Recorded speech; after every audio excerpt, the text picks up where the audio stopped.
Hello guys, welcome back to my video. तो आज मैं शुरू करने जा रहा हूँ class 8 history chapter 2 from trade to territory part 3। और मैं चाहता हूँ वीडियो स्टार्ट करने से पहले मैं चाहता हूँ आप मेरे चैनल को सब्सक्राइब कीजिए, लाइक कीजिए, शेयर कीजिए मेरी वीडियोज़ को, और फर्दर नोटिफिकेशंस के लिए नोटिफिकेशन बार ऑन कीजिए। तो बिना टाइम वेस्ट करें हम स्टार्ट करते हैं आज का चैप्टर। तो लेट्स गेट स्टार्टेड। तो अब ये पहला पॉइंट आता है, कंपनी ऑफिशियल बिकेम नवाब्स, अब नबोब्स। सो अब सोचेंगे हमने पढ़ा है, क्या पढ़ा है हमने, बताइए। फर्दर वीडियोस में हमने पढ़ा है व्हाट इज़ नवाब्स, हमें पता है,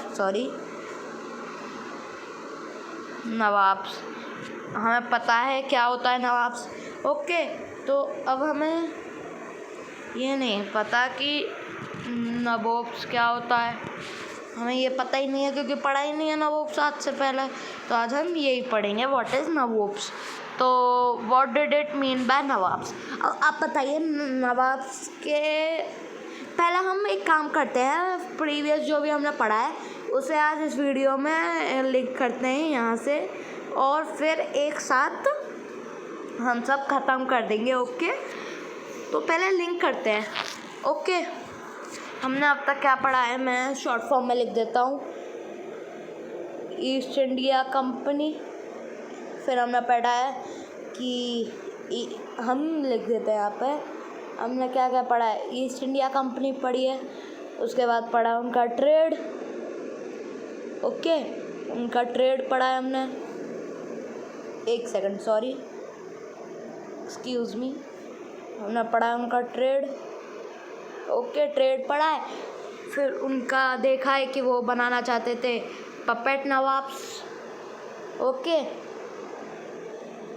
अब हमने क्या क्या कर लिया, छोटे लिख देता हूँ, EAC, ट्रेड, पपेट नवाब्स के बाद उन्हें खुद दीवानी चाहिए थी, दीवानी ऑफ बंगाल, DOB या फिर दीवानी of Bengal, date of birth मत समझिएगा। दीवानी ऑफ बंगाल के बाद उन्हें बनना मतलब हो गया। फिर RC रॉबर्ट क्लाइव ने अपना रूल चलाया, RC तक हो गया, समझ लिए। रॉबर्ट क्लाइव के बाद अब 2 बैटल्स आई, अब इन्हें अब फुल में लिखना पड़ेगा आपको समझाने के लिए। बैटल ऑफ प्लेसी, सॉरी बहुत बड़ा हो गया, अब आएगा बैटल ऑफ प्लासी हो गया। ओके, अब हमने ये 2 बैटल्स पढ़ी, अब इसके हम डेट्स देखने चलते हैं। चलिए, यहाँ पे बैटल ऑफ प्लासी हुई थी, मैं बताता हूँ आपको, यहाँ पे लिखा था, यस 1765 में दीवानी ऑफ बंगाल आ गई थी। ओके, और अब हम पता करते हैं कि कब हुई थी ये बैटल ऑफ प्लासी, 1757 में। ओके, तो हम वापस आ गए बैटल ऑफ प्लासी में, तो ये हुई थी 1757 में, तो यहाँ लिख देते हैं 1757। ओके, अब हम बैटल ऑफ प्लासी पता चल गई 1757 में। अब इतना पता चल गया बैटल प्लासी किसके बीच और कैसे हुई थी, तो ये बता देता है। बैटल प्लासी हुई थी सिराजुद्दौला में हुई थी, और 30,000 सोल्जर्स और ब्रिटिश में हुई थी, और ब्रिटिश जीत गई थी सिराजुद्दौला से, क्योंकि उसका जो सिराजुद्दौला का जो वो था कमांडर मीर जाफ़र, उसने उसे धोखा दे दिया था। ओके, कि हम तुम्हें अगला नवाब बनाएंगे, इसलिए तुम वो लड़ाई मत करो और नवाब तुम बनाओगे, तो वो हार गया। उसके बाद मीर जाफ़र ने भी वैसे ही किया जैसा सिराजुद्दौला ने किया, तो फ्रस्ट्रेटेड हो गए। फिर हमारे सामने आई बैटल ऑफ, सॉरी बहुत गंदा हो गया मानता हूँ, फिर हमारे पास आई बैटल ऑफ बक्सर। ये बहुत इम्पोर्टेंट 2 लड़ाइयाँ, इनकी ईयर्स याद कर लीजिए, 1757 और 1764। मैंने भी एक बार चेक करने के लिए एक बार कंफर्म करने के लिए चेक किए थे। 2 बैटल्स आ गए, battle of Plassey, battle of Buxar 1757, 1764। इन दोनों में सिराजुद्दौला के बीच हुई थी और ये हुई थी मीर जाफ़र में। मीर जाफ़र डाउन किया, फिर मीर हकीम आए, मीर हकीम को डाउन किया, फिर और आए। ठीक है, इतना आपने पढ़ लिया बैटल ऑफ बक्सर के बाद हम नेक्स्ट पॉइंट पर चलते हैं। सॉरी, अब हम आएंगे, हमने क्या क्या पढ़ लिया था, EAC और उनके बारे में पढ़ लिया। फिर आया हम टीपू सुल्तान मैंने आपको पढ़ाया था। टीपू सुल्तान आया। अब हमने क्या पढ़ लिया था, टीपू सुल्तान। अब टीपू सुल्तान के साथ कितनी बार लड़ाइयाँ हुई भाई साहब, एक सेकंड में डिलीट करके यहाँ पे छोटे में लिख देता हूँ। अब हमारा आ गया था यहाँ पे टीपू एस लिख देता हूँ। ओके, अब आ गया था हमारा टीपू एस, यहाँ पे लिख रहा है ऊपर देख लीजिए टीपू एस। अब इसकी लड़ाइयाँ ये 4 हुई थी। ओके, ये 4 लड़ाई हुई थी, इसे नोट कर लीजिए। 1767 से 1769, 1780 से 1784, 1792 और 1799। फाइनली 1799 में वो हार गया। पिछले 3 लड़ाइयों में उसमें एडवांटेज थी, वो जीत रहा था, पर वो तो एक ही स्थान का मतलब एक ही प्लेस का राजा था, तो उस पर तो गिनी चुनी आदमी थी, पर ब्रिटिश तो मंगा सकते थे। अब हमने पढ़ा था टीपू सुल्तान का ये टॉय, इसे एक बार अंडरलाइन कर देता हूँ मैं। ये टीपू सुल्तान, सॉरी यार, हाँ, ये आया था टीपू सुल्तान का टॉय, उसने बनाया था। ब्रिटिश को एक शेर खा रहा है, इसे आज भी ब्रिटिश के 1775 में सेरिंगपट्टनम में ले लिया गया था। अब क्या पढ़ा था हमने, फिर हमने पढ़ा था वॉर विद मराठा। अब हम एक चीज़ और नोट करेंगे इसमें कि मराठास कैसे जीते थे और कैसे उन्होंने अपनी डिफीट स्वीकार करी थी। अब वॉर विद मराठास में क्या हुआ था कि 2 बार लड़ाई हुई थी। एक्सक्यूज़ मी, हम आ गए नए, सॉरी यार, अब आ गए नए पॉइंट। War with Marathas. अब वॉर विद मराठास में मराठास पहले ही डिवाइड हो गए थे, क्योंकि उन्हें दिल्ली में रूल करना था, पर पानीपत की तीसरी बैटल में उनका ये जो सपना था ये बिल्कुल ही डूब चुका था, क्योंकि मराठास बहुत कम रह गए थे, तो इनको चार ग्रुप्स में डिवाइड कर दिया गया था। एक्सक्यूज़ मी, मैं थोड़ा सा इसे कर दूँ जूम। हाँ, अब आप पढ़ सकते हैं आसानी से। ओके, सिंधिया, होलका, गायकवाड़ और भोसले, उनके जो भी पेशवा होते थे वो कन्फेडरी में बैठते थे। अब यहाँ पे हम पढ़ते हैं कन्फेडरी का मतलब क्या होता है। कन्फेडरी का मतलब होता है अलायंस। अब अलायंस का मतलब मैं बताता हूँ कि जैसे पार्लियामेंट बैठता है आज के दिन, तो पार्लियामेंट के मेंबर्स अपनी डिबेट करते हैं, ऐसे ही 4 ग्रुप्स के जो पेशवाज होते थे ये भी अपना डिबेट करते थे कि हमें क्या क्या लाना चाहिए, कि जितने बचे कुछ मराठास हैं उन्हें कैसे बचाया जाए। ओके, 2 वॉर हुई थी, Maratha war, second Anglo Maratha war और फर्स्ट एंग्लो मराठा वॉर। अब आप पढ़ लीजिए फर्स्ट एंग्लो मराठा वॉर, यहाँ पे MW लिख देता हूँ, मराठा वॉर। और फिर हुई थी सेकेंड एंग्लो मराठा वॉर। अब आप पूछेंगे इनमें क्या हुआ था, तो यहाँ पे देख लीजिए सेकेंड एंग्लो मराठा वॉर हुई थी 1803 से 1805 पर। फर्स्ट हुई थी 1702 में। 1803 और 1805 में जो हुई थी उन्होंने बिल्कुल ही फिनिश कर दिए थे मराठास को लगभग। ओके, यहाँ पे लिख रहा है थर्ड एंग्लो मराठा वॉर, हाँ 3 हुई थी, सॉरी मैं भूल गया। Third Anglo Maratha war, 3 Maratha Wars हुई थी। फर्स्ट एंग्लो MW, थोड़ी गंदी लाइन, सेकेंड एंग्लो MW और ऐसे हुई थी थर्ड एंग्लो MW। आप समझ ही गए होंगे क्या हुआ था। ये तीन हुई थी। अब मैं आपको समझा देता हूँ।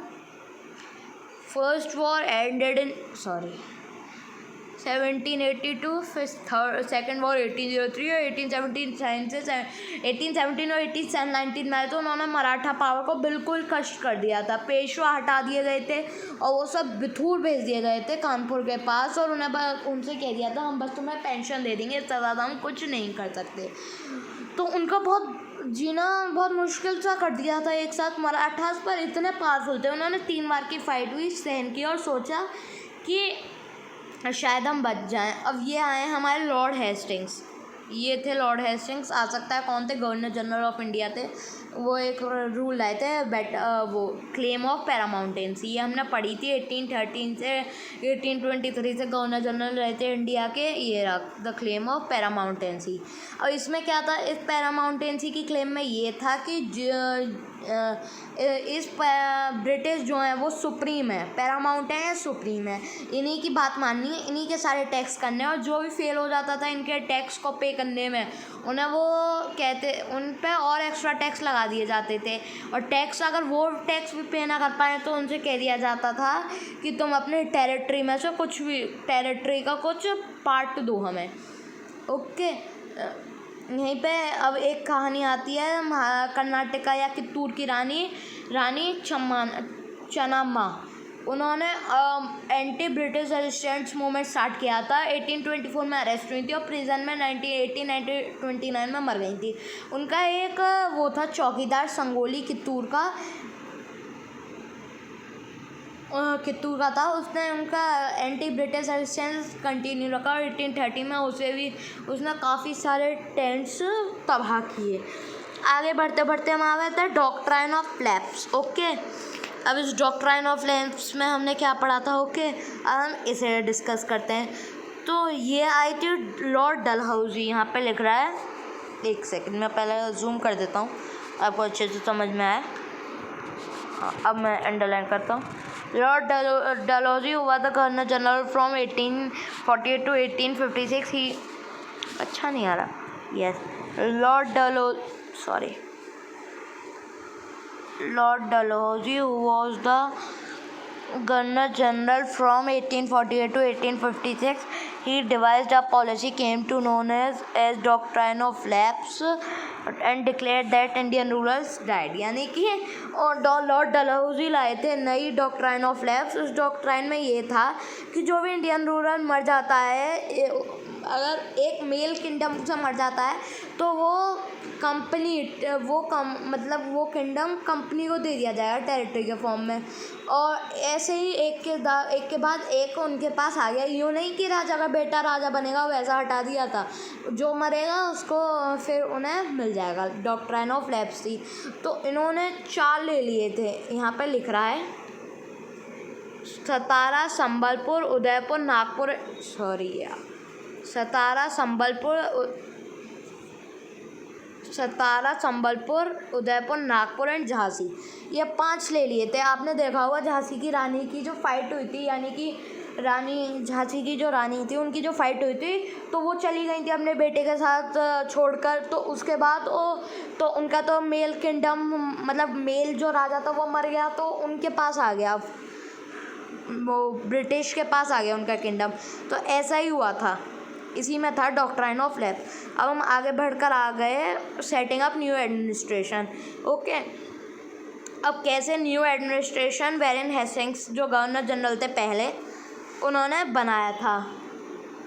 ओके, पहले मैं कर देता हूँ। Yes, Warren Hastings governor general from 1773 to 1785।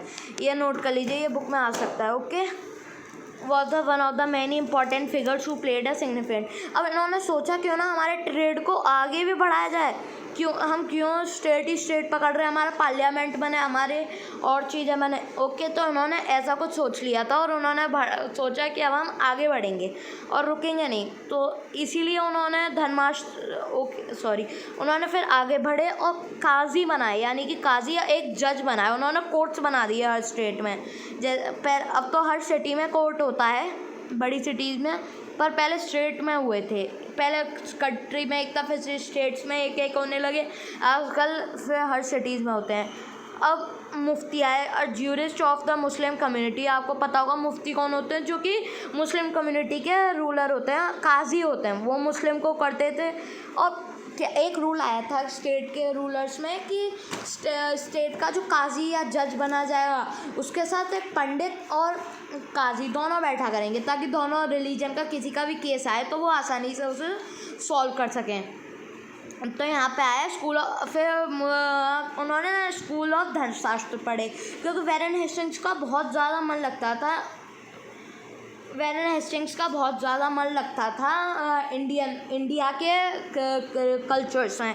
तो उन्होंने धर्मशास्त्र के स्कूल्स खोल दिए, जिसमें वो पढ़ाते थे कि फाइटिंग कैसे होती है, जैसे पुराने अर्जुन जाते थे, अर्जुन कृष्ण भगवान ऐसे जो भी होते थे। आगे बढ़ते हैं। तो ये इतना था, ये सब मैंने आपको समझा दिया था पिछली वीडियोज़ में। अब आया था the company army. Colonial rule in India brought in new ideas of administration and reform, but it's power reseated on it's military. अब कंपनी की आर्मी थी वो बिल्कुल अच्छे से चल रही थी, कोई भी दिक्कत नहीं थी, अच्छे से लड़ रहे थे, अच्छे से चल रहे थे, सब कुछ अच्छा हो रहा था, और नंबर 1 आर्मी चल रही थी एशिया की। पर मस्केट और मैच लॉक आ गए। फिर मस्केट क्या है, heavy gun using an infantry soldiers, यानी कि जो बहुत स्पेशल सोल्जर्स निकालती थी कंपनी की आर्मी, उसी से वो मस्केट इस्तेमाल करते थे। और मैच लॉक क्या था, an early type of gun in which the powder was ignited by matchlock वो गन होती है जिसमें गन पाउडर तो डाला ही जाता था और आगे एक चाकू बेस होता था। ओके, तो ये 2 गन आ गए जो अफ़गानिस्तान और इजिप्ट के सोल्जर इस्तेमाल करते थे। फिर कंपनी की आर्मी ने भी ये सोचा कि क्यों ना हम इस्तेमाल करें। ओके, अब यहाँ पे एक इमेज आती है 13 पे, sowar of Bengal in the service of company painted, यानी कि ये वो होता था ना पिछले ज़माने में, क्या कहते हैं, खबरी का काम करते थे ब्रिटिश में, वो भी घोड़ा इस्तेमाल करते थे। आप देखिए उनके हाथ में एक स्वॉर्ड है, वो आगे जाके ये मस्केट और मैच लॉक में कन्वर्टेड हो गई थी। अब ये कंक्लूजन आप खुद पढ़ लीजिएगा, क्योंकि ये पूरे चैप्टर का ब्रीफ है। Thank you for watching my video, please like and share my channel. Thank you.